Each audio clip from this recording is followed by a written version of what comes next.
हाय नमस्कार प्रणाम। हम हैं अरुण सिंह आर्या और आज नवरात्र का पहला दिन है। तो रोज सबके ढेर सारा शुभकामनाएं नवरात्र का।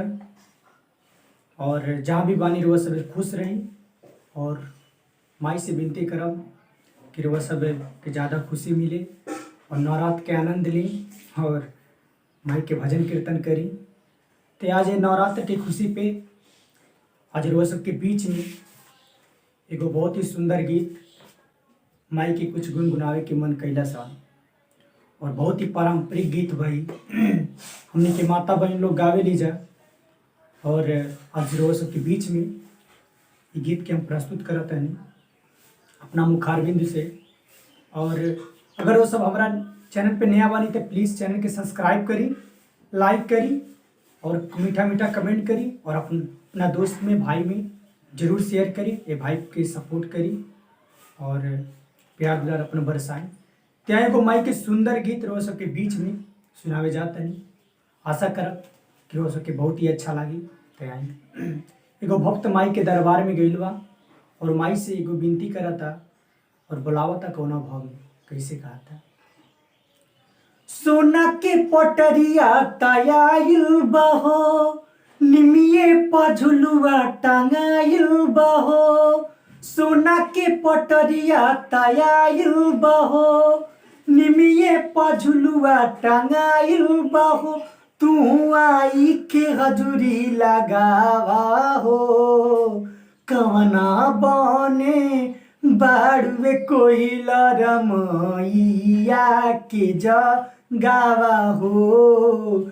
निदिया से मतलब भवानी जलदी से उठावा हो कवन बने बाड़ुए कोइला रमैया के जगावा हो। निदिया से मतलब भवानी जलदी से उठावा हो। भोर के किरनिया त स्वागत में लागल पुरबुरिया भइल बाटे लाली हो।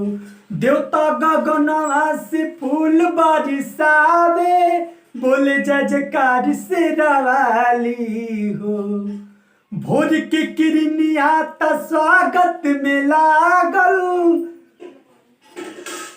भोर के किरनिया त स्वागत में लागल पुरबुरिया भइल बाटे लाली हो। देवता गगनवा से फूल बरसावे बोले जय जयकार से रवाली हो। तू मीठी मीठी बोलिया सुनावा हो कवना बने बाड़ुए कोइला जलदी से आवा हो। निदिया से मतलब भवानी जलदी से उठावा हो। तो कवन बने बाड़ुए कोइला रमैया के जगावा हो। निदिया से मतलब भवानी जलदी से उठावा हो। जय माता दी। बहुत ही अच्छा गीत लागल हुई हमारा पूरा विश्वास बा। और हर भक्त माई के बुलावे में और के कैसे बुलावेला कौना भाव में बुलावेला। लेकिन हमनी के पारंपरिक जौन गीत बा कि माई के ऐसे ही सब बुलावेला।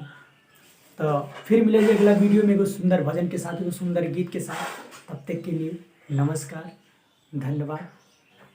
और वो सब ना भाई पे दुलार करी, प्यार करी, प्लीज़ सपोर्ट करी ना भाई के। अगर अच्छा लगे तो लाइक कर सकेली, लाइक प्लीज़ करी। तब तक के लिए धन्यवाद, थैंक यू।